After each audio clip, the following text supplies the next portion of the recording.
You could say that Jack Reacher's streaming life is full of activity. Reacher, starring Alan Ritchson and created and executive produced by Nick Santora, was already in the midst of its second season when fans began receiving news of the third season's production. And just last week, word got out that Persuader, Lee Child's sixth novel, published in 2003, would be the foundation for Season 3. Reacher must go undercover to rescue an informant held by a haunting foe from his past.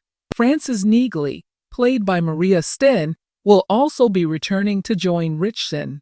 Despite everything, Ritchson still had time today to thank the show's executive producer, Sam Hill, and explain why Hill is the real Reacher. Many individuals deserve gratitude in the Reacher universe. However, Reacher Sam Hill's mindset and actions have been profoundly affected by a single pair of boots.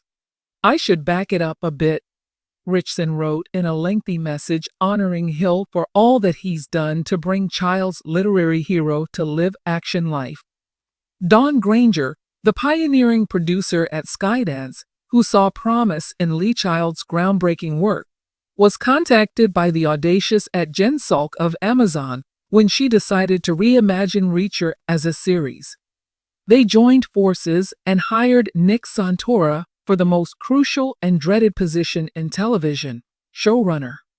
Bringing on Nick, who is a successful lawyer and writer/showrunner, was a stroke of genius. Nick has developed a form of speech for Reacher that is entertaining and effective, which is typical of protagonists who say nothing and mentally calculate cases. Said Ritchson, "Are you still with me?"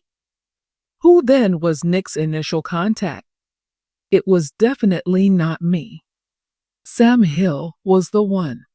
Adopted with much love as the Energizer Bunny, it would appear that his energy and excitement are never ending.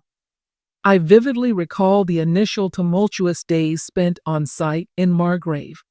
Sitting next to me on the horse was a producer I barely knew. He wore a broad grin of gratitude as we took in the vast set.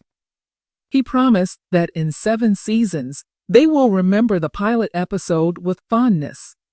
This guy's awfully sure of a lot of things, I thought as I soaked in his little stature, mild manner, and compassionate eyes. His self-assurance seemed funny to me back then. Even now, all these years later, that experience humbles me because it shows how utterly unpredictable it is to know when you are in the presence of celestial beings. In Reacher's universe, Sam embodies both of these things. His sense of humor isn't as smug as he makes it seem. Without him, the show would not be possible.